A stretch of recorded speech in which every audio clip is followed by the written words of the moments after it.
আসসালামু আলাইকুম। আমি FKCS। আপনারা শুনছেন ভিলেন ক্যান বি লাভার। লিখেছেন মিথু বুড়ি। পর্ব সংখ্যা 43। চলুন আজকের পর্ব শুরু করি। আপস্টেয়ার পুরোটা এখন নিস্তব্ধ ফাঁকা। রিচার্ড তখন কেবিনে ঢোকার আগেই চোখের ইশারায় একজন গার্ডকে সাবধান করেছিল। সেই মুহূর্তে উপস্থিত সকল এমপ্লয়ি এখন রিচার্ডের নতুন বেসমেন্টে। তাদের অপরাধ একটাই, রিচার্ড কায়নাতের সহধর্মিনীর দিকে তাকিয়েছিল তারা। 25 মিনিট কেটে গেছে। ন্যাসোর কপালে থমকালো রেখা এখনো মিলায়নি। সে একা ফাঁকা অফিস ঘরে গম্ভীর মুখে বসে আছে। হঠাৎ তীব্র পদচারণের শব্দে সামনে তাকায় ন্যাসো। দেখে রিচার্ড আসছে, শার্টের ভেতর হাত ঢোকাতে ঢোকাতে হন্তদন্ত ভঙ্গিতে। ন্যাসো চোখ বুলিয়ে নেয় রিচার্ডের আপাতমস্তক। চুল এলোমেলো, চ্যাটচেটে ঘামে ভেজা, ঘাড়ে গলায় পিঠে অসংখ্য নখের আঁচড়ের দাগ, শার্টের উপরের বোতাম দুটো ছেঁড়া। হতাশার দীর্ঘশ্বাস ফেলে ন্যাসো। রিচার্ড শার্ট ঠিক করে এগোয়, লিফটের দিকে যায়। ন্যাসো ছুটে যায়। রিচার্ডের দীর্ঘ পায়ের তাল মেলাতে মেলাতে আমতা আমতা করে বলে, তাই বলো অফিসে বস? রিচার্ডের কণ্ঠ সোজা সাপটা, নির্দয়। সম্পূর্ণ হয়নি মানে? লিফটের বাটনে চাপ দেয় রিচার্ড। আমাকে এক্ষুনি রাশিয়ে যেতে হবে, লোকা নিডস হেল্প। আবার ন্যাসো বুঝতে পারে রিচার্ডের এত তাড়ার কারণ। সে বলে, আমিও যাব বস? নো, তোমার এখানে থাকা দরকার। জেমস কিন্তু এখনো পিছু ছাড়েনি। ন্যাসো কথা বাড়ায় না, নীরবে মাথা নাড়ে। লিফট থেকে বেরিয়ে বড় বড় পা ফেলে গাড়ির দিকে এগোতে এগোতে রিচার্ড বলে, প্রাইভেট জেট রেডি? ন্যাসো নিচু গলায় বলে, বস একটু ইন্টারনাল প্রবলেম। রিচার্ডের মুখ মুহূর্তে কঠিন হয়ে যায়। শক্ত কণ্ঠে প্রশ্ন ছুড়ে, তাই বলে সবগুলোর? ন্যাসো মিয়ে যায়, মাথা নত করে বলল, 1 ঘন্টা পর একটা ফ্লাইট আছে বস। আপনি বললে আমি টিকিট বুক করে। রিচার্ড গর্জে ওঠে, আমি এখন পাবলিক এয়ারলাইনে যাব? Are you fucking insane? ন্যাসো নীরব। উপায় নেই, আর বাধ্য হয়ে শেষমেশ রাজি হতে হয় রিচার্ডকে। ন্যাসো চিন্তিত মুখে স্থির দাঁড়িয়েছিল। হঠাৎ পিছনে কারোর নিঃশব্দ উপস্থিতি টের পেয়ে চমকে উঠল। ঘুরে তাকাতেই রিচার্ড। রাত তখন 4টে। এই সময় তো রিচার্ডের প্লেনে আকাশে থাকার কথা, অথচ সে দাঁড়িয়ে আছে ক্লান্ত বিমর্ষ মুখে। ন্যাসোর চোখে প্রশ্নের উপেক্ষা করে রিচার্ড সোজা রুমের ভেতর ঢুকে গেল। ভেতরে গিয়ে দেখলো এলিজাবেথ ইব্রাতের কোমর আঁকড়ে ধরে কাঁপছে, গলা গুজে রেখেছে বুকের কাছে। শরীরটা থরথর করে কেঁপে উঠছে, মাঝে মাঝে ফুপিয়ে ফুপিয়ে বলে উঠছে, এরিথ, অ্যারিথ। রিচার্ড কাপা গলায় প্রশ্ন ছুড়ল, কি হয়েছে? ইব্রাতো বিস্ময়ে তাকায় রিচার্ডের দিকে, নিচু স্বরে বলল, প্যানিক অ্যাটাক। রিচার্ড গম্ভীর তপ্তশ্বাস ছাড়ল। এমনটাই আশঙ্কা করেছিল সে। প্লেনে ওঠার সময় ফোন সাইলেন্ট ছিল রিচার্ডের। ওঠার কিছুক্ষণ পরে ফোন বের করতেই প্রথমেই চোখে পড়ে এলিজাবেথের মেসেজ, আই মিস ইউ। 3টা শব্দ যেন বাঁধভাঙ্গা জল হয়ে আছড়ে পড়ে। এরপর আর নিজেকে সামলাতে পারেনি রিচার্ড। তবে সে ছিল আকাশপথে, এখানে ইচ্ছে করলে ফেরা যায় না। আকাশ তার নিয়ম মানে না। তবুও বেপরোয়া হৃদয় থেমে থাকেনি। রিচার্ড ছুটে যায় ককপিটে। নেক্সট ডেস্টিনেশনে প্লেন ল্যান্ড করানোর নির্দেশ দেয়। 300 যাত্রী নিয়ে প্রথমে পাইলট রাজি হয়নি। শেষমেশ রিচার্ড মাথায় বন্দুক ঠেকালে বাধ্য হয় তারা। পরবর্তীতে এয়ারপোর্টে নামতেই হেলিকপ্টার নিয়ে ছুটে আসে রিচার্ড। তার অন্তর বলছিল এলিজাবেথ ভালো নেই। সন্তান হারানোর পর থেকে মেয়েটি বাইরের দিক থেকে যতই শক্ত থাকুক, ভিতর ভিতরে ভেঙে পড়েছে। সে নিজে দেখেছে কিভাবে মেয়েটি ছটফট করত হারানো সন্তানের জন্য, বারবার প্যানিক অ্যাটাকের শিকার হতো। আর সেই মুহূর্তগুলোতে শুধু রিচার্ডকেই খুঁজত, কারণ একমাত্র রিচার্ড পারত তাকে শান্ত করতে। কণ্ঠে এক ফোঁটা আক্ষেপ, চোখে নিঃশব্দ ভালোবাসা নিয়ে রিচার্ড এগিয়ে গেল এলিজাবেথের দিকে। বস, লোকা। রিচার্ড এলিজাবেথের পাশে গিয়ে বসলো। ক্লান্ত সুরে বলল, ব্যাকআপ পাঠানো হয়েছে। হি ইজ সেফ নাও। এলিজাবেথকে নিজের বুকে টানতে চাইলো। এলিজাবেথ আসেনি, সামলানো যায়নি তাকে, তাই ঘুমের ওষুধ দেওয়া হয়েছে। এখন আদৌ ঘুমে। রিচার্ড গভীর শ্বাস ফেলল। ইব্রাত তা লক্ষ্য করলো। জানতো আজ রিচার্ডের রাশিয়া যাওয়ার কথা ছিল, অথচ যার জন্য মাঝপথ থেকে ফিরে এসেছে তার এমন আচরণে বিরক্তি চেপে রাখতে পারল না ইব্রাত। কণ্ঠে সামান্য ঝাঁজ এনে বলল, এলিজাবেথ, তুই ভাইয়ের সাথে এমন করছিস? কথা শেষ করতে দিল না রিচার্ড। তীক্ষ্ণ প্রতিবাদ ছুটে এলো, আমার ওয়াইফ। ইব্রাত বুঝতে পারল না, ভ্রু কুচকালো। ন্যাসো আগাম সতর্কতায় বউয়ের পাশে দাঁড়ালো, জিভ কাটলো বউয়ের বুকামিতে। ইব্রাত ছোট করে বলল, জি ভাইয়া। রিচার্ডের চোখে চলসে উঠল ক্রোধের আগুন। কথা ঝলকে পড়ল, আমার স্ত্রী যেমন খুশি তেমন আচরণ করবে, যা ইচ্ছে তাই করবে। তাকে শাসনের দায়িত্ব আমার। অন্য কেউ কিছু বললে মেনে নেব না আমি। বলে রিচার্ড এলিজাবেথকে হ্যাঁচকা টানে বুকে জড়িয়ে নিল। ন্যাসো নিজের বউকে টেনে নিল পাশে। ইব্রাত আর কোনো জবাব দিল না। রিচার্ড নিচু চোখে তাকালো এলিজাবেথের ফ্যাকাশে মুখের দিকে। মুখের কুলে ঝরা চুলগুলো আলতো করে কানের পাশে গুজে দিয়ে ন্যাসোকে উদ্দেশ্য করল, ও খেয়েছে? না বস। খাবারের ব্যবস্থা করো। ইব্রাত মাঝখান থেকে নরম গলায় বলল, মা তো অসুস্থ সকাল থেকে, আর আমি তো রান্না জানি না। আবারও তপ্তশ্বাস ফেলল রিচার্ড। এলিজাবেথকে বালিশে শুইয়ে দিয়ে ধীর পায়ে উঠে দাঁড়ালো। চোখে মগ্নতা, কণ্ঠে স্থিরতা। Okay, I will cook for her. Ibrat কৌতূহলী দৃষ্টিতে উপর থেকে কিচেনের দিকে উকি দিল। রিচার্ড শান্তভাবে কাজ করছে। কালো শার্টের হাতা কোণে পর্যন্ত কুটানো, গায়ের সাধারণ ধূসর অ্যাপ্রন। হাতের ছুরিটা চেনা ভঙ্গিতে ধরেছে, আঙ্গুলের চাপ ঠিকঠাক।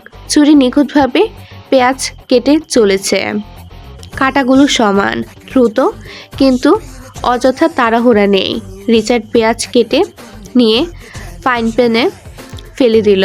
হালকা তেলে ছাকা শব্দ হলো।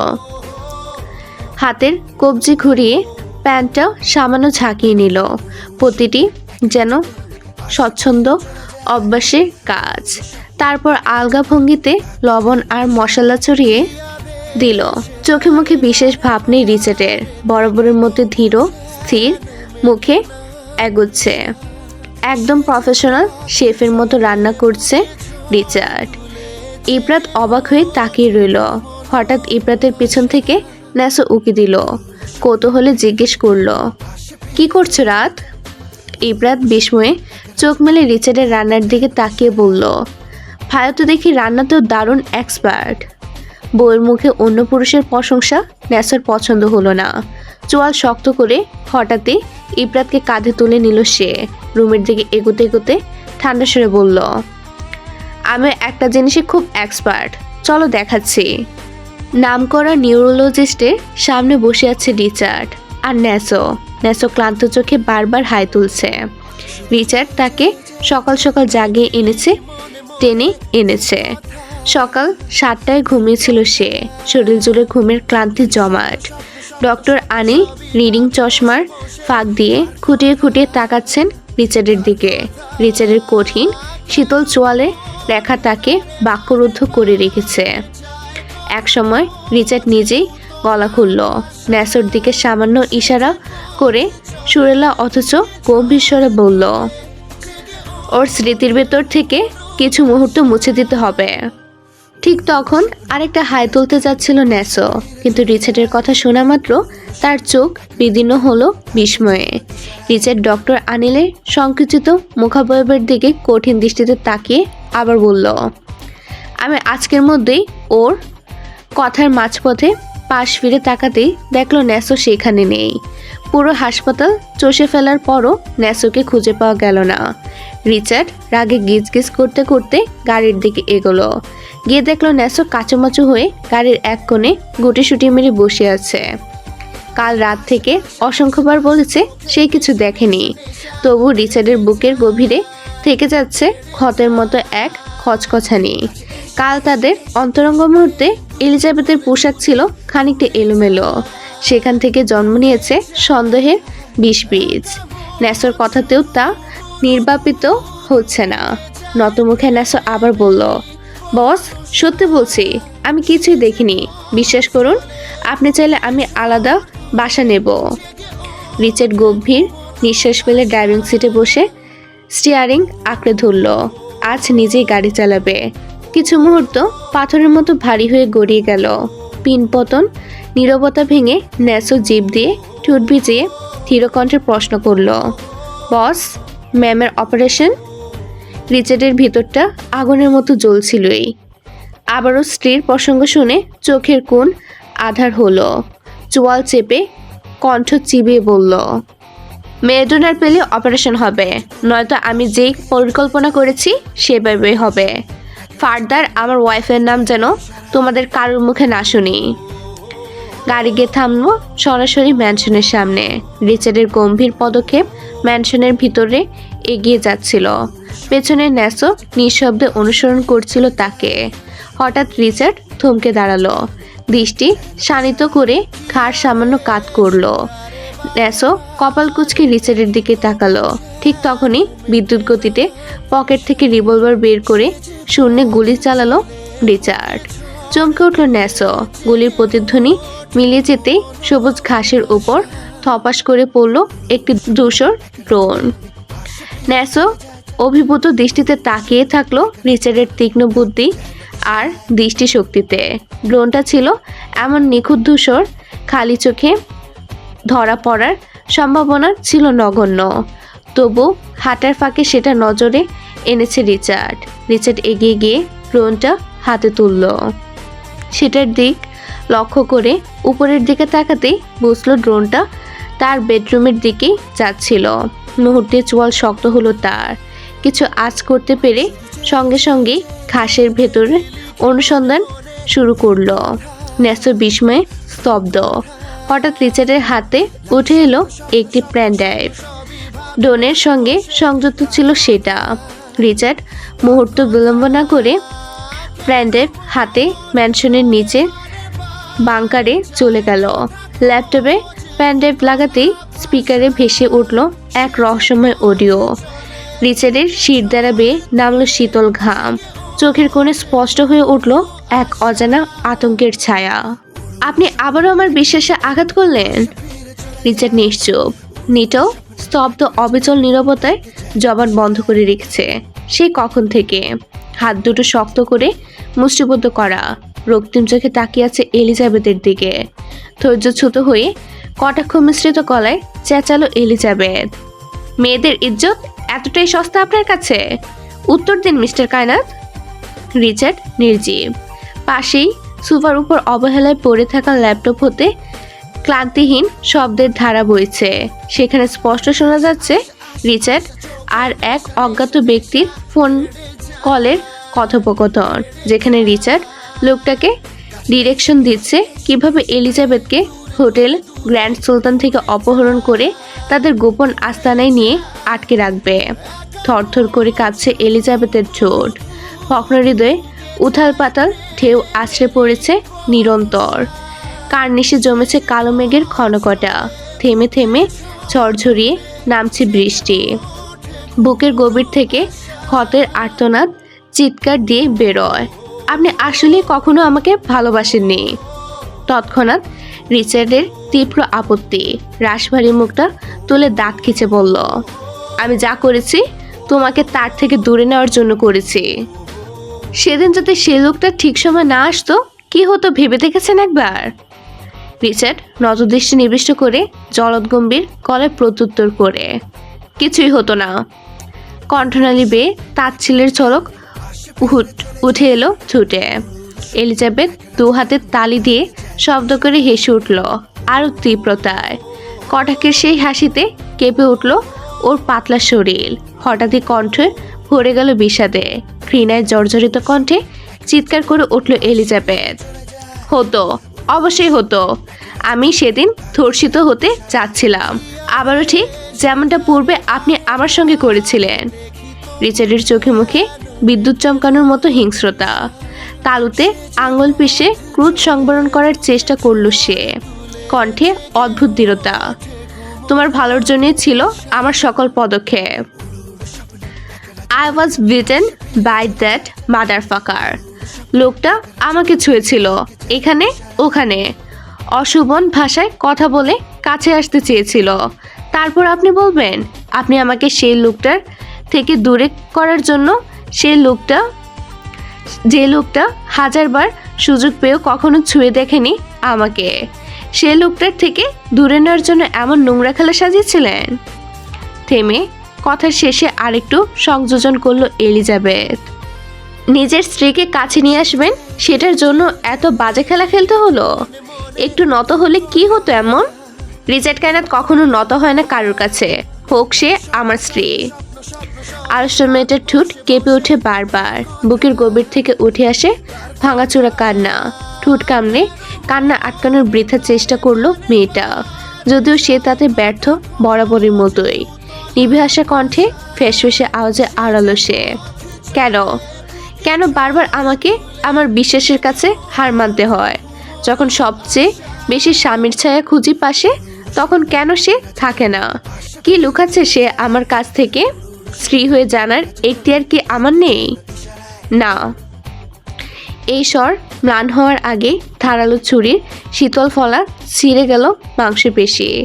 কালচে ঠোঁটের ফাঁক গলে গাঢ় খয়েরি রক্ত ছিটকে এসে বিদীর্ণ করলো এলিজাবেথের কোমল ত্বক। রিচার্ড পেটে হাত চেপে কুঁচকে পড়ল এলিজাবেথের সামনে, হাঁটু ভেঙে। আঙুলের ফাঁক গলে ফিনকিতে ঝরতে থাকলো রক্ত। নিস্পৃহ চোখে রিচার্ড চেয়ে থাকে এলিজাবেথের দিকে। এলিজাবেথ রক্তমাখা ছুরিটা হাতে নিয়ে রিচার্ডের সামনে হাঁটু গেড়ে বসল। Richard, what's the big deal about kneeling? See, I am doing it too. পিছলে হাসলো তার আত্মঘাতীকে পুড়তে দেখে তার যন্ত্রণায়। রিচার্ড রক্তমাখা ঠোঁট কামড়ে যন্ত্রণা গিলে নিল। বাহ, এত পদোন্নতি! স্বামীর পেটে ছুরি চালাতেও শিখে গিয়েছ? এলিজাবেথ বাকরুদ্ধ, যত সম্ভব চেষ্টা চালিয়ে যাচ্ছে অভ্যন্তরীণ ভঙ্গুরতা লুকানোর। ওদিকে ফ্লোরে রক্তের রক্তিমা নদীর স্রোত প্রবাহমান অজস্র ধারায় হাঁটু বেয়ে গড়িয়ে পড়ছে। রক্তের পিচ্ছিল গন্ধে গুমট পরিবেশ যেন শুকে গিয়ে উঠল। আবারও হাসলো রিচার্ড, তবে আবার উপহাসের হাসি। এখন বুঝি আর ভালোবাসে না আমাকে? দু হাতের কুয়াশা ভরা আদলায় এলিজাবেথ চেপে ধরল রিচার্ডের রুক্ষ পুরুষালী দাড়ি বিহীন চোয়াল। বৃদ্ধাঙ্গুলে তুলে নিল এক ফোঁটা উষ্ণ রক্ত। এক টুকরো উষ্ণ স্পর্শে পাষণ্ড লোকটার বুক ধাঁধিয়ে গেল শীতলতায়। বুক হিম হয়ে আসে। আজ ভঙ্গুর মেয়েটার ভাঙা কণ্ঠে অদ্ভুত রকমের দৃঢ়তা। রক্তাক্ত স্বামীর সমুদ্রনীল চোখে আঁচলায় মেশানো চোখে স্থির দৃষ্টি নিক্ষেপ করে ক্ষীণ আওয়াজে আওড়ালো, আমি ভালোবাসি আপনাকে, এখনো ঠিক আগের মতোই ভালোবাসি, কিন্তু আমরা এক হতে পারবো না, কারণ আপনার কাছ থেকে কষ্ট পেতে পেতে আমি ক্লান্ত, কান্না করতে করতে আমি ক্লান্ত। আপনি সবসময় আমার মন ভেঙে দিয়েছেন, লাগাতার, বারবার। আমি এভাবে বাঁচতে পারবো না। কষ্টের পরিবর্তে এবার আমি নিজেকে বেছে নিলাম। আই এম ডান, মিস্টার কায়নাত। অজানা উদ্বেগ চেপে বসলো রিচার্ডের ভিতর। হারানোর অন্তর্গত ভয়ে ভয়াল অনুভূতিতে বেজে উঠল শরীরের শিরা উপশিরা। তবুও লোকটা তার শক্ত কলস থেকে বের হলো না। অধরকণে দীপ্তি ছিল চিরচেনা সেই বাঁকা হাসি। নিখিল কৃষ্ণ চোখে সন্নিকটের অবিনাশী চাহনিতে নিষ্প্রভ দ্বিধাহীন নজরে যে ধরাশায়ী কণ্ঠে বলল, তবে এখনো হাত পাকাপোক্ত হয়নি। এটুকুতে কেউ মরে না, মারতে গেলে তীক্ষ্ণ ফলা আরো গভীরে প্রবেশ করাতে হয়। সেজন্য বুকে ছুরি চালানো অতীব জরুরি। শক্ত ঢুক গেল এলিজাবেথ। পরপর কয়েকবার ফোঁস করে নিঃশ্বাস ফেলে চোখের কোণ বেয়ে নামা অনাহুত জলের রেখা মুছে নিল আঙ্গুলের পেছনে। অভিন্ন শীতল স্বরে বলল, আজ ছুরি চালিয়েছি, ভবিষ্যতে অস্ত্র চালাবো। যদি আবার আপনি জাল বেছানোর শিকারী হয়ে ধরা দেন আমাকে, তখন সরাসরি বুকে চালাবো। দেবেন তো বুক উজাড় করে? খুব বেশি কিছু কি চেয়ে ফেলেছি? রিচার্ডের নিঃশ্বাস ভারী হয়ে এলো। অতিরিক্ত রক্তক্ষরণে শরীর নিস্তেজ হতে থাকে, তবুও মুখাবয়বে তার ছিটে ফোটা ক্লান্তি নেই, বরং চোখে মুখে এক উদ্দাম বেপরোয়া উল্লাস। ক্ষতস্থান থেকে হাত তুলে এলিজাবেথের হাত চেপে ধরল রিচার্ড। রক্তাক্ত আঙুলের কঠিন স্পর্শে কেঁপে উঠল দুজনেই। পেটের ক্ষত থেকে গড়গড়িয়ে রক্ত ঝরতে লাগলো। রিচার্ড আরেকটু কুকড়ে গেল, তবুও মুখাবয়বে নির্ভয়ের দীপ্তি অটুট। মানুষটার কষ্টস্বর হঠাৎই কোমল হয়ে এলো। অপরিচিত সে কোমলতায় ভেসে উঠে নির্দ্বিধায় গেয়ে উঠল রিচার্ড।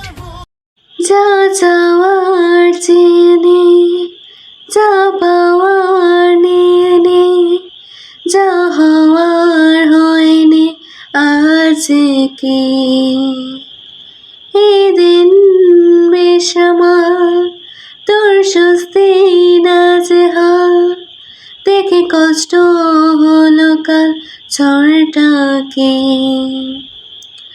ও তাই তো প্রেমের গান লিখেছি, আর তাতে তোর নাম লিখেছি, মাঝরাতে বদনাম হয়েছে মন।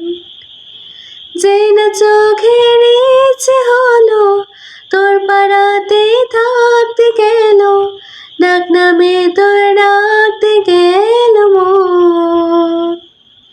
কি করি এমন অসুখে জমেছে মরণে বুকে। লাস্ট হাগ। অনুমতির অপেক্ষা করল না এলিজাবেথ। শক্ত করে জড়িয়ে ধরল রিচার্ডকে, দু হাতে গলা পেঁচিয়ে। রক্তে ভিজে গেল ওর শাড়ি, তবে অবকাশ দিল না রিচার্ডকে ধরার। কান্না করতে করতে বেরিয়ে গেল ম্যানশন থেকে। ঠোঁটের কোণে বারবার ধ্বনিত হতে থাকে, আমি আপনাকে ভালোবাসি, মানে কখনো ভালোবাসি না বললেও ভালোবাসি, সারা জীবন ভালোবাসবো। রিচার্ড পেটে হাত চেপে ধীরে উঠে দাঁড়ালো। রক্তপাত খানিকটা কমেছে, কিন্তু শরীর নিস্তেজ, প্রাণ শক্তি যেন ধীরে ধীরে নিভে আসছে। ডকমক পায়ে এগিয়ে গিয়ে মেইন ফটকের সামনে স্থির হলো রিচার্ড। এলিজাবেথ তখনও ম্যানশনের ভেতর, গেটের দিকে অগ্রসর। রিচার্ডকে রক্তাক্ত অবস্থায় দেখে গার্ডরা মুহূর্তেই বন্দুক তাক করলো তার দিকে। তৎক্ষণাৎ রিচার্ড গর্জে উঠল, কণ্ঠে আহত সিংহের দহন। ডোন্ট। গার্ডরা স্তব্ধ, শোচনীয় বিস্ময়ে বন্দুক নামিয়ে নতজানু হয়ে পড়ল। তাদের দৃষ্টিও নত হলো। রিচার্ডের দেহ আগেই ছিল অসংখ্য ক্ষত। এখনের এই অতিরিক্ত রক্তপাত আর সইল না। চারপাশের দৃশ্য ক্রমে ঝাপসা কালো হয়ে আসতে লাগলো। হঠাৎ ভারসাম্য হারিয়ে থপ করে লুটিয়ে পড়ল রিচার্ড। গার্ডরা ছুটে এলো তার দিকে। ঘোরা দৃষ্টিতে রিচার্ড শেষবার দেখলো এলিজাবেথ গেট পেরিয়ে গেল। একবারও পেছনে ফিরে তাকালো না। সহসা চোখ বুজে এলো রিচার্ডের। আপনাদের জন্য একটি বিশেষ সুযোগ। আপনি কি নতুন লেখক বা লেখিকা? আপনার গল্পকে বেশি মানুষের কাছে পৌঁছাতে চান? তাহলে আপনার গল্প আমি ভিডিও আকারে আমার চ্যানেলে প্রকাশ করব। নতুন অডিয়েন্স পাবে আপনার গল্প। প্রতি পর্বের চার্জ মাত্র 100 টাকা। ইন্টারেস্টেড? ইমেল করুন fkcsdreamyworld@gmail.com এ। চলুন পুনরায় গল্পে ফেরা যাক। এটা সেই কল রেকর্ডিং যেটা সেদিন রিচার্ড শুনেছিল, যা শুনতে তার শিরদাঁড়া বেয়ে শীতল গাম গড়িয়ে পড়েছিল। জেমস যা বারবার পাঠাতে চেয়েছিল এলিজাবেথের কাছে। বহু ব্যর্থতার পর অবশেষে সফল হয় জেমস। কত ছাতুরি, কত গভীর খুঁজের পর শেষমেশ রেকর্ডারটা খুঁজে বের করতে সক্ষম হয়েছিল জেমস। যেদিন এলিজাবেথকে গ্র্যান্ড সুলতান থেকে অপহরণ করা হয়, পুরোটাই ছিল রিচার্ডের সাজানো নাটক। উদ্দেশ্য একটাই, তাকবীরের কাছ থেকে এলিজাবেথকে সরিয়ে দেওয়া, কারণ রিচার্ড আগে থেকে জেনে গিয়েছিল তাকবীর এলিজাবেথকে লুকিয়ে ফেলার পরিকল্পনা করছে। তাই খেলার প্রথম চালটা দেয় রিচার্ডই, যাতে তাকবীর বাধ্য হয়ে এলিজাবেথকে দ্রুত দূরে সরিয়ে দিতে। রিচার্ড চাইলেই তার ক্ষমতা দেখে এলিজাবেথকে কাছে আনতে পারত কিংবা দূরে সরিয়ে রাখতে পারত, কিন্তু রিচার্ড ইচ্ছে করে তা করেনি। সে চেয়েছিল দূরে রেখে প্রতিকূলতার ভেতর ফেলে এলিজাবেথকে আরও শক্ত করতে, এমনভাবে যেন এলিজাবেথ যে কোনো পরিস্থিতিতে নিজেকে রক্ষা করতে পারে। সেদিন রিচার্ডের ভাড়া করা লোকরাই প্রথমে এলিজাবেথকে অপহরণ করেছিল, কিন্তু কিছুক্ষণ পর একটা ফোন কলের মাধ্যমে তারা বিক্রি হয়ে যায় তাকবীরের শত্রুদের হাতে। তাদের আদেশেই তারা চেষ্টা করেছিল এলিজাবেথকে লাঞ্ছিত করতে। এই সব কিছুর তথ্য এই কল রেকর্ডিং জেমস সংগ্রহ করে পাঠিয়েছে এলিজাবেথের কাছে, শুধুমাত্র একটাই উদ্দেশ্য, রিচার্ডকে ঘুরিয়ে দেওয়া। কারণ এখন জেমস খুব ভালো করে জানে রিচার্ডের একমাত্র দুর্বলতা এলিজাবেথ, আর শত্রুরা জানে আঘাত করতে হয় ঠিক দুর্বলতার কেন্দ্রে। হ্যাঁ, ফিনিশ অল অফ দ্যাম, কঠোর গলায় বলে ফোন কাটল রিচার্ড। ইতিমধ্যে জেমস দেশ ছেড়ে পালিয়েছে। আপাতত রিচার্ডের বন্দিশালায় জেমসের সমস্ত লোক। ইতালিতে জেমসের যত সম্পদ, যত স্মৃতি, সব কিছুকে আগুনে ভস্ম করে দিয়েছে রিচার্ড। প্রতিশোধ স্পৃহায় ছটফট করছে সে। চাইলে জেমসের দুর্বলতা লারাকেই বেছে নিতে পারত, তবে করেনি। লারা আবারও ফিরে গিয়েছে ইউএসএতে। রিচার্ড ফোন রেখে ধীরে টান দিয়ে সোজা হয়ে বসতেই পেটের সেলাইয়ে চারপাশে খিস ধরে তীক্ষ্ণ ব্যথা ছড়িয়ে পড়ে। মুখ কুচকে যায় যন্ত্রণায়। পেটে 4টে সেলাই লেগেছে।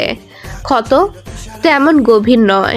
বউ বেশ মায়া করেই কূপ বসিয়েছিল। ভিয়েতনামের মিশন থেকে ফেরার পর রিচার্ডের শরীর এমনিতেই ছিল দুর্বল, তারপর আবার নতুন করে ক্ষত। তাই ডাক্তার কড়া নিষেধ দিয়েছেন, কয়েকদিন বিছানায় বিশ্রাম ছাড়া উপায় নেই। রিচার্ড থাকতে চায়নি এক রাতও, কিন্তু ন্যাসো লুকাসের জোড়াজড়িতে বাধ্য হয়েছে। লুকাস কালকেই ফিরেছে রাশিয়া থেকে। রিচার্ডের খবর শুনতেই এয়ারপোর্ট থেকে সরাসরি হাসপাতালে ছুটে এসেছে। সারা রাত ছিল এখানে। নিজের শরীরও ক্ষত বিক্ষত, কপালে সেলাইয়ের রেখা, উপরে কোনো ব্যান্ডেজ নেই। কালো মুখশ্রীতে আরও ভয়াল ছাপ পড়েছে। এলিজাবেথ ম্যানশন ছেড়ে বেরিয়ে যেতে ন্যাসো সঙ্গে সঙ্গে ওকে আনতে গিয়েছিল। এলিজাবেথ আর ফেরেনি, জানায় সে আর ফিরবে না। উপায় না দেখে ইফরাত ওকে নিয়ে এক হোটেলে রাত কাটিয়েছে। এলিজাবেথও সাফ সাফ জানিয়ে দিয়েছে সকাল হলেই চাচার বাড়ি চলে যাবে। ইফরাত এলিজাবেথের সঙ্গে এটা জানার পর রিচার্ড আর পাকলামি করেনি হাসপাতাল ছাড়ার। এলিজাবেথ আর ইফরাত হোটেলে থাকলেও ন্যাসো আর লুকাস এক মুহূর্তের জন্য সরে যায়নি রিচার্ডের পাশ থেকে। অথচ দুজনেই ক্লান্ত, অবসন্ন। লুকাসের নিজেরই চিকিৎসার প্রয়োজন ছিল। সেই সাথে রিচার্ডের কঠিন ধমক খেয়ে সে নিজের শরীরের ক্ষতগুলো জোড়াতালি দিয়েছে। আবার সকাল হতেই গেঁথে গিয়েছে তাদের বসের কেবিনে। রিচার্ড এদের উপর বিরক্ত হতে চেয়েও পারে না। লুকাস বসে বসে কমলার খোসা ছাড়িয়ে কমলাও খাচ্ছিল। পাশে ন্যাসো ফোনে কিছু একটা করছিল। হঠাৎই চোখাচোখি হলো দুজনের। চোখে চোখে বাক্য আদান প্রদান করলো তারা। এত বড় কেবিনের নীরবতা লুকাসকে অস্থির করে তুলে। হাঁসফাঁস করতে থাকে সে। শব্দ করে গলা খাকারি দিয়ে কেবিনের নিস্তব্ধতা ভাঙল লুকাস। পরপর আমতা আমতা করে রিচার্ডের দিকে তাকিয়ে বলল, বস, এখন কেমন বোধ হচ্ছে? দেখতে সুন্দরী এবং ভদ্রগোছের অবাধ্য তকমা নিয়ে ঘোরা বউকে কাল থেকে দেখতে পারছে না বলে রিচার্ডের মেজাজ ছিল এমনিতেই চটে। এমত অবস্থায় লুকাসের ঠেস মারা কথা চটানো মেজাজ সঙ্গে সঙ্গে তিরিক্ষি মেজাজে পরিণত হলো। কটাক্ষ মিশ্রিত গলা ছাজিয়ে উঠল রিচার্ড। খুব গর্ববোধ হচ্ছে। গর্বে পেট ফুলে যাচ্ছে আমার। না জানি কখন অতি গর্ভে গর্ভবতী হয়ে যায়। ন্যাসো পানি খাচ্ছিল। রিচার্ডের কথা কর্ণগহরে পৌঁছানো মাত্র পানি তার তালু ছুল। কাশতে কাশতে মাথায় হাতের তালু চাপড়াতে থাকলো ন্যাসো। লুকাস সেন্টি খেয়ে তাকিয়ে থাকলো রিচার্ডের দিকে। তবে সে তো চুপ থাকার মানুষ নয়, তার বৈশিষ্ট্যের সাথে নীরবতা কোনো অ্যাঙ্গেল থেকে মানানসই না। কুটিল হাসল লুকাস, দু হাতে মুখ চেপে লাজুক হেসে বলল, ছি বস, প্রযুক্তি এখনো এতটা উন্নত হয়নি। রিচার্ড রক্তিম চোখে লুকাসের দিকে তাকালো, বিরক্তিতে চিবিয়ে চিবিয়ে বলল, তোমার মুখ বন্ধ করার জন্য নিজের হাতে মেশিন বাড়াবো আমি। তবদা খেয়ে যায় লুকাস, তড়িঘড়ি করে মুখে হাত চেপে ধরে লাগাম টানলো। ন্যাসো ঠুট কামড়ে হাসলো। লুকাসের ঠোঁট নিষ্পিস করতে থাকে, ঠোঁটের আগায় জড়ো হয়েছে অজস্র বাগধারা।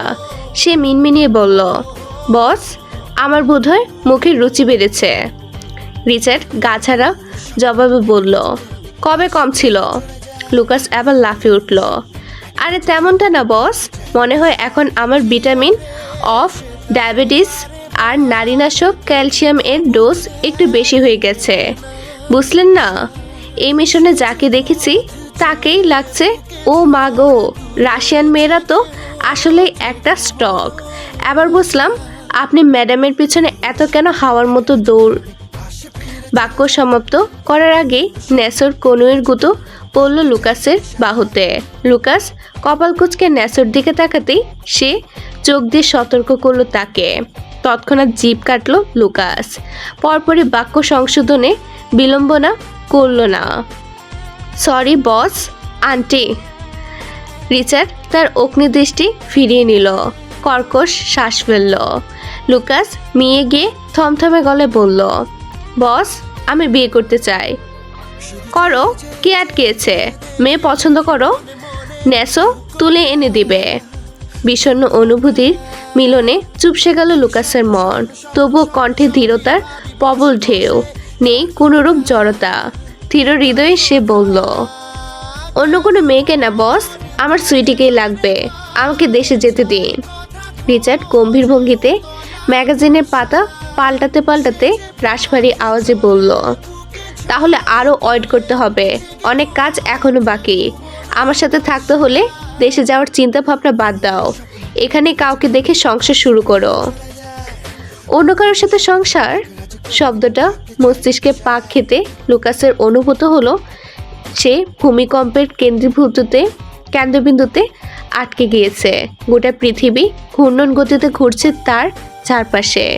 পরক্ষণেই সুইটির সেই আলো ছোঁয়া মেশানো চোখ, অভিনাশী চাহনি, ঘন কালো কেশরাশি ঠোঁটের কোণে সে নির্মল হাসি চোখের সামনে প্রতিফলিত হতে হৃদয় উতলে ওঠে উষ্ণ ভালোবাসার ঢেউয়ে। অন্তরে বয়ে যায় প্রশান্তির নরম স্রোত। লুকাস এক টুকরো নিখাত হাসি দিয়ে বলল, না বস, আমি একজনাতে আসক্ত, হোক তার গায়ের রং কালো, তাতে কি এসে যায়?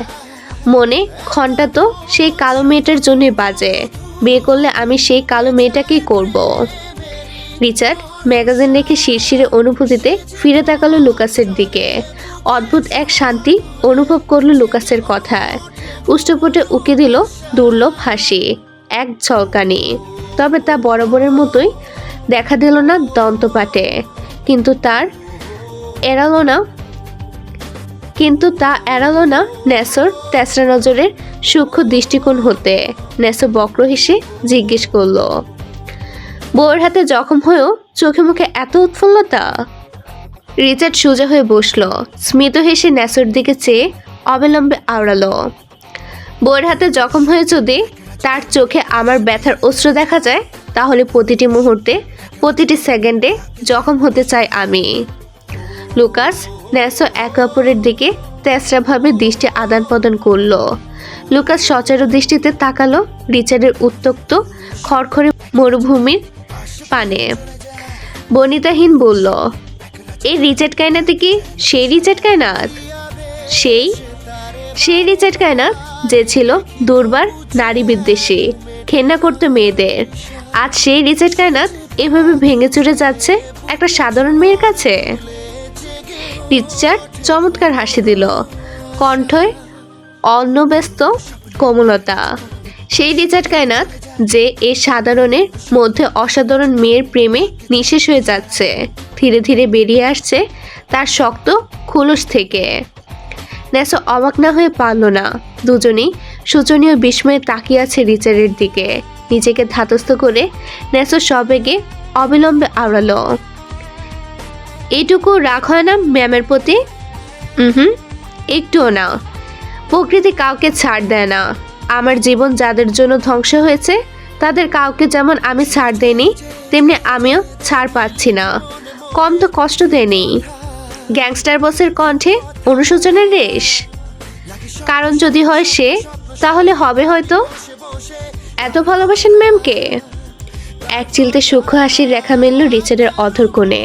সে তার অধর কোণে তা বজায় রেখে কণ্ঠে নির্বিক্র কোমল স্বরে বলল, কি জানি, ভালোবাসার সংজ্ঞা আমার জানে নেই। কেমন হয়, কেন হয়, কখন হয়, ভালোবাসলে কি হয়, কিছুই জানা নেই আমার। তবে এখানে না অনেক কিছুই হয়। রিচার্ড বুকের বাঁ পাশে হাতের পিঠ দিয়ে ঘষতে ঘষতে বলল। বিস্ময়কর লাগলো ওরা অবাক চোখে তাকিয়ে থাকে রিচার্ডের চওড়া তামুকে। ছলমলে হাসি তাদের ঠুটো দীপ্তি দিচ্ছে। তোমাদের ম্যামের সঙ্গ অক্সিজেনের মতো অনুভব করছি। তোমার ম্যামকে নিয়ে আসো ন্যাসো। বসের গম্ভীর গলার কড়া আদেশ মাথা পেতে নিয়ে সঙ্গে সঙ্গে বেরিয়ে গেল ন্যাসো। আপনাদের জন্য একটি বিশেষ সুযোগ। আপনি কি নতুন লেখক বা লেখিকা? আপনার গল্পকে বেশি মানুষের কাছে পৌঁছাতে চান? তাহলে আপনার গল্প আমি ভিডিও আকারে আমার চ্যানেলে প্রকাশ করব। নতুন অডিয়েন্স পাবে আপনার গল্প। প্রতি পর্বের চার্জ মাত্র 100 টাকা। ইন্টারেস্টেড? ইমেল করুন fkcsdreamyworld@gmail.com এ। চলুন পুনরায় গল্পে ফেরা যাক। নিশ্চল আকাশের কালো মেঘের আনাগোনা। আকাশের করুণ অবস্থা দেখে অনুধাবন করা যাচ্ছে বৃষ্টি আসার সম্ভাবনা দারুণ। ন্যাসো গিয়েছে বেশ অনেকক্ষণই হয়েছে। এরই মধ্যে ঘটেছে আরেক কাণ্ড। গ্যাংস্টার বস রিচার্ড কায়নাতের অবাধ্য নারী তাকে ডিভোর্স লেটার পাঠিয়েছে। রিচার্ড পরপর কয়েকবার ফোঁস নিঃশ্বাস ফেলল ডিভোর্স লেটারের দিকে তাকিয়ে। পরপর টেবিলের উপর রেখে সন্তর্পণে কলম তুলে নিল। লুকাসের চোখ কটর থেকে বেরিয়ে আসার উপক্রম। তাকে চূড়ান্ত পর্যায়ে নিয়ে অবাক করে দিয়ে রিচার্ড ডিভোর্স লেটারের কলম ঘোরালো। রিচার্ড ঠিক তখনই ন্যাসো প্রবেশ করে কেবিনে, রক্তাক্ত শরীরে পদযুগলের শব্দে কলম রেখে সামনে তাকাতেই রিচার্ডের শরীরের রক্ত চলাচল তীব্র হয়ে ওঠে। অন্তরে আধার নামে তৎক্ষণাৎ ন্যাসোর পিটানো শরীরে লেপ্টে থাকা ধ্বংসের পলেপ অমোঘ বিধ্বংসী সাইরেন বাজাতে থাকলো চারিপাশ। অযাচিত কারণে কাঁপন রিচার্ডের কণ্ঠস্বরে। ন্যাসো, তোমার শরীরে রক্ত কেন? রেড? রেড? আমার রেড কোথায়? ন্যাসোর চোখে মুখে বিরক্তির ছাপ স্পষ্ট। সে টিস্যু দিয়ে গায়ের রক্ত পরিষ্কার করছিল। রিচার্ডের এহেন কম্পিত কণ্ঠে বিস্ময়ে হতভম্ব হয়ে রিচার্ডের দিকে তাকাতে ধাক্কা খেল সে। বুঝতে পারল না চোখ দুটোতে কিসের এত আকুলতা। ন্যাসো পাশে তাকাতে লুকাস চোখ টিপল। সঙ্গে সঙ্গে ন্যাসোর ঠোঁটের কোণ ধরে শয়তানি হাসি খেলে গেল। তৎক্ষণাৎ সে নতদৃষ্টি নিবিষ্ট করে ক্ষীণস্বরে বলল, বস, ম্যামের অ্যাক্সিডেন্ট হয়েছে। শব্দগুলো যেন ভারী সীসার গলি হয়ে এসে বিটল রিচার্ডের বুকের ঠিক মধ্যিখানে। দৃষ্টি ঝাপসা হয়ে এলো। অদৃশ্য এক ঝড়ের ধাক্কায় দুপা পিছিয়ে গেল রিচার্ড। বুকের গভীরে জমে থাকা রক্ত হিম হয়ে গেল এক নিমিষে। জিভ শুকিয়ে এলো। ঢুক গিললে ফাটলো ঠোঁটের কোণা। পরক্ষণে বিস্ফোরণ। রিচার্ড ঝাঁপিয়ে পড়ল ন্যাসোর দিকে। আঁকড়ে ধরল ন্যাসোর কলার। চোখ জোড়া রক্তাভ। গর্জে ওঠে রিচার্ড, কুত্তার বাচ্চা, জবানে লাগাম টান। তোর হাতে তুলে দিয়েছিলাম আমার রেডকে। কোথায় আমার স্ত্রী? কোথায় আমার এলিজান? দীর্ঘদেহী ন্যাসো থরথর করে কাঁপতে লাগলো রিচার্ডের সামনে। গলা বেয়ে নেমে এলো আতঙ্ক। লুকাস ভয়ে মাথা নিচু করে রেখেছে। ন্যাসো গিলল শুকনো ঢোক। কাঁপা কাঁপা স্বরে বলল, সরি বস। কিন্তু ততক্ষণে রিচার্ডের সমস্ত জ্ঞানবোধ দগ্ধ হয়ে ছায়, চোখ দুটো যেন শূন্যতার গভীরে তলিয়ে ডুবে গেছে। উন্মুক্ত বাঘের মতো রিচার্ড ঠেলে ফেলে দিল ন্যাসোকে। কেবিনের চারপাশের দুনিয়া ছিঁড়ে টুকরো টুকরো করতে থাকে সে। সোফা ছুঁড়ে ফেলেছে, গ্লাস চূর্ণ করেছে, বইপত্র ছিঁড়ছে, খড়ভরা তাণ্ডব। নিঃশ্বাস ভারী আর দগ্ধ। রিচার্ডের গর্জন আর ভাঙাচোরা শব্দ। বাইরে থেকে ছুটে এলো ডাক্তাররা। রিচার্ডের এই রূপ সকলের মাঝে আতঙ্ক ছড়িয়ে দেয়। ন্যাসো সকলকে পাঠিয়ে দেয় দ্রুত। রিচার্ড ছুটে বেরিয়ে যেতে চায় খালি পায়ে, খালি গায়ে। তপ্ত দেহ, তপ্ত নিঃশ্বাস, ছুটে যেতে চায় তার অবাধ্য নারীর কাছে। ওরা গিয়ে চাপড়ে ধরল রিচার্ডকে। লুকাস আর ন্যাসো মিলেও আটকাতে পারছে না রিচার্ডকে। রিচার্ডের শরীর জুড়ে কেবল একটাই ক্ষুধা, এলিজানকে ছুঁয়ে দেখা। বুকের গভীর থেকে বেরিয়ে এলো আর্তনাদ। আমার রেডকে এনে দাও তোমরা, কুত্তার বাচ্চারা, এক্ষুনি এনে দে আমার রেডকে। আমি আমার এলিজানের মুখ দেখতে চাই রাইট নাও। আমার ওয়াইফের কিছু হলে সব কটাকে জবাই করব আমি। ওরা কেউই ছাড়ে না রিচার্ডকে। কারোর কথার ফাঁকও রাখছে না রিচার্ড। শুধুমাত্র ওর কণ্ঠটাই পাথর চিরে বেরোনো আগুনের মতো চেঁচিয়ে যাচ্ছে। লুকাস দু হাতে জাপটে ধরেছে রিচার্ডের পেট। ন্যাসো তড়িঘড়ি করে কাপা হাতে ফোন টেনে নেয়। করিডোরের বাতাসও এখন রিচার্ডের দম ফেলা নিঃশ্বাসের ভারী। নিজেকে ছাড়াতে না পেরে রিচার্ড দেওয়ালে একের পর এক ঘুষি মারতে শুরু করে। দেওয়াল বেয়ে গড়িয়ে পড়ে উষ্ণ রক্তের ধারা, কাচের মতো চকচকে। সমুদ্র নীল চোখের কোণায় ফেটে বেরোয় লাল রক্তবিন্দু। কয়েকটা মুহূর্তেই এই হৃদয়হীন শক্ত মানবের ফর্সা মুখশ্রী মরে যাওয়া জ্যোৎস্নার মতো ফ্যাকাশে বর্ণ ধারণ করে প্রাণ পাখি উড়ে যাওয়ার আগাম তাড়নায়। খুশির আঘাতে দেওয়ালের ভিত নড়ে ওঠে আর রিচার্ড ফাটতে ফাটতে শুধু একটা কথাই বলে যায় বারবার, আমার রেডকে এনে দাও তোমরা, না হয় আমার জানাজার ব্যবস্থা করো, আমার কবর খুঁড়ো তোমরা, আমি আমার এলিজানের কাছে যাব।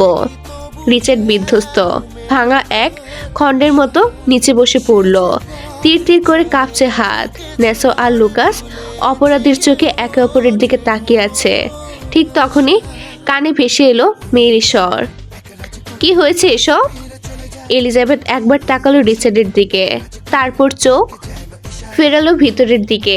সাজানো গোছানো কেবিনটা যেন মুহূর্তের যুদ্ধক্ষেত্র, সব ছিন্নভিন্ন, অগোছালো। আবারও রিচার্ডের দিকে ফিরে তাকালো এলিজাবেথ, চোখ দুটো ঘুমে আচ্ছন্ন। সকালে মাত্র ঘুমিয়েছিল, এর মধ্যেই ন্যাসো হাজির। যদিও এলিজাবেথ আসতে চায়নি, ন্যাসোর জোরাজুরিতে বের হতে হয়। পথে একটা ছোট্ট বাচ্চা পড়ে গিয়েছিল তাদের গাড়ির সামনে। আহত শিশুটিকে হাসপাতালে আনার সময় রক্ত লেগেছিল ন্যাসোর গায়ে। এলিজাবেথ নিচে দাঁড়িয়ে অপেক্ষা করছিল বাচ্চাটার অভিভাবকের জন্য, তাই আসতে দেরি হয়েছিল। এলিজাবেথকে দেখা মাত্রই রিচার্ডের চোখ যেন প্রাণ ফিরে এলো। দাঁড়ানোর শক্তি না থাকলেও হাঁটু ঠেলে এগিয়ে এলিজাবেথের কোমরে দু হাতে শক্ত করে জড়িয়ে ধরল। চমকে উঠল এলিজাবেথ, অনুভব করলো শক্তপোক্ত দেহটা দুবার ধপধপ করে কেঁপে উঠল। শিশুর মতো মাথা গুজে রিচার্ড তার পেটে ফিসফিস করে বলল, আমি ভয় পেয়ে গিয়েছিলাম। এলিজাবেথ বিস্ময়ে ফিসফিস করল, ভয়? কিসের ভয়? এলিজাবেথ ওদের দিকে তাকাতেই দুজনেই মাথা নিচু করল। সে ধীরভঙ্গিতে এসে বসে পড়ল রিচার্ডের সামনে। দু হাতের আঁচলায় তুলে ধরল রিচার্ডের শক্ত চিবুকটা। কি হয়েছে আপনার? রিচার্ডের গলা একদম ভাঙা। আমি খুব ভয় পেয়েছি। শক্তপোক্ত মানুষটার এই ভঙ্গুরতা অস্থির করে তুলল এলিজাবেথকে। চোখের দৃষ্টি ছুড়ে দিল অপরাধীর মতো মাথা নত করা দুইজনের দিকে। কড়া গলায় বলল, আপনারা ওনাকে কি বলেছেন? সত্যি করে বলুন, আমি দেখছি ওদের। রিচার্ড তেড়ে যেতে চাইলে এলিজাবেথ ওকে টেনে এনে বেডে বসালো। কাঁচামোচা হয়ে দাঁড়িয়ে আছে ওরা। এলিজাবেথ ওদের সামনে গিয়ে দুহাত বুকে বেঁধে দাঁড়ালো। গম্ভীর গলায় ফের জিজ্ঞেস করলো, কি বলেছেন আপনারা ওনাকে, যে উনি এত অস্থির? আমি বউ। রিচার্ড চেঁচিয়ে কিছু বলার আগেই এলিজাবেথ বিরক্তিতে ধমকে বলল, আমি চুপ করতে বলেছি আপনাকে। ওকে। রিচার্ড বিলম্ব না করে চুপ করে মাথা নিচু করে রাখে, তবুও রাগে গিজগিজ করছে, নিঃশ্বাস হাঁপানির মতো দ্রুত। লুকাস আর ন্যাসো নাক মুখ কুচকে তাকালো রিচার্ডের দিকে। সবটা শোনার পর এলিজাবেথ একবার গ্রীবা বাঁকিয়ে তাকালো রিচার্ডের দিকে, তারপর গভীর তপ্ত নিঃশ্বাস ফেলে ওদের বের করে দিয়ে দরজা আটকে গিয়ে দাঁড়ালো রিচার্ডের পাশে। দৃষ্টিকোণ হলো টেবিলে রাখা ডিভোর্স পেপার। নিঃশ্বাস আটকে পেপারটা হাতে তুলে নিল এলিজাবেথ। রিচার্ডের সাইন জায়গাটায় ঈগল দৃষ্টি পড়তেই ভরকে গেল। এলিজাবেথের স্বাক্ষরের পাশে রিচার্ডের স্বাক্ষরের জায়গাটা গুট করে লেখা ফাক অফ। আটকে রাখা নিঃশ্বাস ছেড়ে এলিজাবেথ ফের তাকালো রিচার্ডের দিকে। মানুষটার হাত থেকে টুপটুপ রক্ত ঝরছে, অথচ তার ভ্রুক্ষেপের লেশমাত্র নেই। দেহ জুড়ে এখনো রাগের আগুন ফুটছে। এলিজাবেথ ধীরে ঘাড় ঘুরিয়ে তাকালো। চারপাশ এলোমেলো, নিস্তব্ধতা ভারী। গভীর ফুঁস করে নিঃশ্বাস ফেলে শাড়ির আঁচল ছিঁড়তে ছিঁড়তে এলিজাবেথ কঠিন কণ্ঠে বলল, এত হৃদয়হীন কেন আপনি? রিচার্ড নতদৃষ্টি রেখে গলা শক্ত করল। কথাগুলো আজ বুকের গভীর থেকে উঠে এলো। হৃদয়হীন তারা বলে যারা আমাকে ভালোবাসতে দেখেনি। বিশ্বাস করো এলিজান, এখানে আমারও একটা হৃদয় আছে, যেটা কেবল তোর জন্যই বিট করে। থেমে, তুই শুধু বিশ্বস্ততা দিয়ে যা, আমি আঁকলে রাখতে জানি। এলিজাবেথ রিচার্ডের হাত টেনে ধরল। ছেঁড়া আঁচলটা তুলে সযত্নে রক্তাক্ত হাতটা পেঁচিয়ে দিতে দিতে ধীর কণ্ঠে বলল, যদি বিশ্বাস ভাঙি? রিচার্ড মাথা তুলে তাকালো এলিজাবেথের নরম চিবুকে। ঠোঁটের কোণে এক টুকরো বাঁকা হাসি ফুটিয়ে গুরুগম্ভীর কণ্ঠে বলল, তাহলে আমার কবর খুদাইয়ের আগে তোর কবর খুঁড়া হবে। তোকে 3 হাত মাটির নিচে চাপা দিয়ে তারপর নিজের কবর নিজে হাতে খুঁড়ব আমি। এলিজাবেথের হাত থেমে গেল, দৃষ্টি স্থির নিস্পন্দ। চোখে চোখ রেখে বলল, একসাথে মরতে পারবেন না? রিচার্ডের চোখে ঝলক খেলল, মৃদু হাসল, হেসে বলল, একসাথে মরলে মৃত্যুর আগ পর্যন্ত তোকে আঁকড়ে রাখবো কেমন করে? আর আমি ছাড়া কেই বা আছে তোর? মৃত্যুর পর তোর লাশের ভারী খাটিয়া তো আমাকেই কাঁধে তুলতে হবে, সেটার ভাগও আমি কাউকেই দিতে রাজি নই। হঠাৎই এলিজাবেথের কান নিশ্চয় নোনা জলে সিক্ত হলো। নিঃশব্দে আলতো হাত রাখলো রিচার্ডের পেটের ব্যান্ডেজে, নরম গলায় বলল, আপনি তো এমন না হলেও পারতেন। আপনি রিচার্ড কায়নাত না হয়ে রিত হতেন, শুধুই আমার হতেন, তাহলে আমাদেরও একটা সংসার হতো, আমাদের সন্তান আজ আমাদের মাঝে থাকতো, আমি মা হতাম, আদর্শ বউ হতাম। তবে আপনার হিংস্রতা সব কেড়ে নিয়েছে আমার মাতৃত্ব, আমাকে করেছে খুনি। আপনি চাইলেই পারতেন ফিরে আসতে, আমাদের হতে পারতেন, কিন্তু আপনি হননি, দেননি আমাদের সুখে থাকতে। আপনি খুব স্বার্থপর মিস্টার কায়নাত। আপনি স্বামী হিসেবে জঘন্য, বাবা হিসেবে নৃশংস। রিচার্ড জবাব দিল না, ইচ্ছেই করল না। এসব প্রশ্নের উত্তর তার আসে না। ভেতরটা চেপে ধরা কোনো অদৃশ্য হাত আটকে রাখে, অথচ মনে মনে বলতে ইচ্ছে করছিল, আমার নেত্রাহীন রাতগুলো জানে কতটা যন্ত্রণা বয়ে আজ আমি এখানে দাঁড়িয়েছি। ভাঙ্গনের পর আমার হৃদয়টা চূর্ণ হয়ে হিংস্রতার আধারে হারিয়ে গেছে। সে কথা মনেই চেপে রাখলো।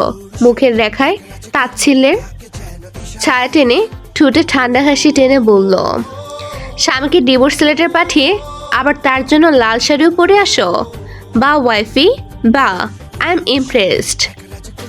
এলিজাবেথ ঠান্ডা হাসি ছড়িয়ে রিচার্ডের উপর ঝুঁকল, গলায় রাশবাড়ি স্বর নামালো, যেদিন আপনাকে মারবো আমি সেদিন সাদা শাড়ি পরবো। আপনার মৃত্যুর পরও কথা রাখবো আমি। যখন বিধ্বস্ত হয়ে আপনার নিথর দেহের পাশে পড়ে থাকবো, তখন কেউ যেন আমায় উলঙ্গ করে সাদা শাড়ি পরাতে না পারে। তাই আগে আমি প্রস্তুত থাকবো, কাউকে স্পর্শ করতে দেব না নিজের শরীর।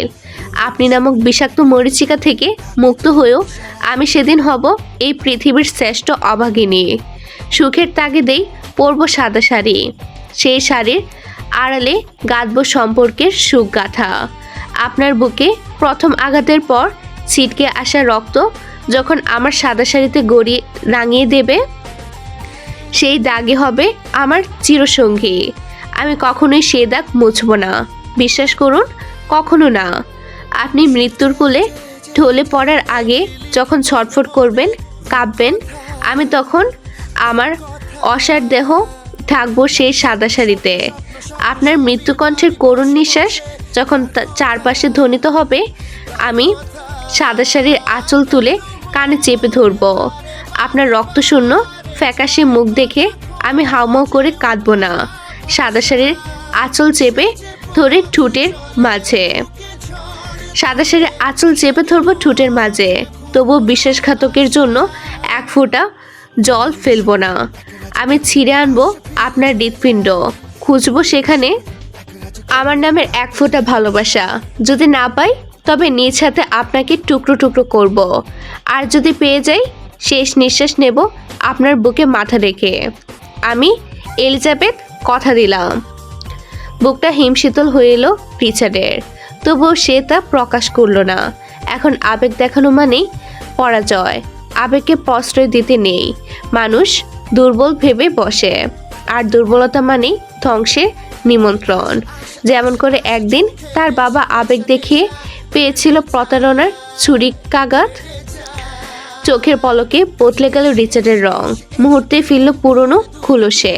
হঠাৎই দীপ্ত ভঙ্গিতে এগিয়ে এসে কুলে তুলে নিল এলিজাবেথকে, ঠান্ডা গলায় বলল, সেসব পরে দেখা যাবে, এখন প্রেম করব। অপ্রস্তুত হয়ে চমকে উঠল এলিজাবেথ, দু হাতে রিচার্ডের বুক খামচে তুলল, চোখ রাঙিয়ে বলল, কোথায় নিয়ে যাচ্ছেন আমায়? It's a meeting in my bed, baby. ভেতরে কোথাও শিহরণ খেলে গেল এলিজাবেথের, হৃদয়ের গভীরে আতঙ্কের ঢেউ উঠল। রিচার্ড ওকে বেডে শুয়ে দিয়ে ঝুঁকল উপরে। স্বামীর পেটে ছুরি চালিয়ে আবার তার জন্য নিশুতি রাত পার করে দাও করিডোরে দাঁড়িয়ে। স্বামীর সাথে লুকিয়ে লুকিয়ে প্রেম হচ্ছে? থতমত খেয়ে যায় এলিজাবেথ। মানে কি যাতা বলছেন আপনি? রিচার্ড শীর্ণ হাতে ধরল এলিজাবেথের পাখির পাখনার মতো কোমল নরম হাত, ছুঁয়ে দিল তার গালের কাটা দাগটায়। সন্তর্পণে বলল, এই হাতে এখানে ছুঁয়েছিলে না আমার ঘুমের সুযোগ নিয়ে? এলিজাবেথের মুখ ফসকে বেরিয়ে আসে। আপনি কি করে জানলেন? ঠোঁট কামড়ে হাসল রিচার্ড। তোমার শরীরের মিষ্টি ঘ্রাণ আমার খুব চেনা, তোমার নিঃশ্বাসের শব্দ যে আমার বড্ড প্রিয়। কোনো অভিযোগ নেই আমার প্রতি? রিচার্ড সর্বনাশা চুমু খেলো এলিজাবেথের নাকের ডগায়, শান্ত মধুর মিশ্রিতে মুখশ্রীতে ছুঁয়ে দিয়ে বলল, তোমার প্রতি আমার কোনো অভিযোগ নেই, আমার দুঃখ পরিমাণ তোমার সুখ হোক। এসব বলে আপনি আমাকে দুর্বল করতে পারবেন না, আমার মনে আপনার জন্য কোনো জায়গা নেই। রিচার্ড ঠোঁট কামড়ে হাসল, অতঃপর কটাক্ষ মিশ্রিত গলায় হিসিয়ে বলল, তোর দিলের স্ট্যাম্প মেরে লিখে দেব যে আমি তোর বাক্য সম্পূর্ণ হওয়ার আগে মুখ ফিরিয়ে নেয় এলিজাবেথ। অবধারিত হিংস্রতা আর দগ্ধ ক্রোধের যে আগুন এতক্ষণ তপ্ত করছিল অন্তর, তা ধীরে ধীরে গলে গিয়ে মিশে যাচ্ছে বৃক্ষপটের শান্ত নীরবতায়।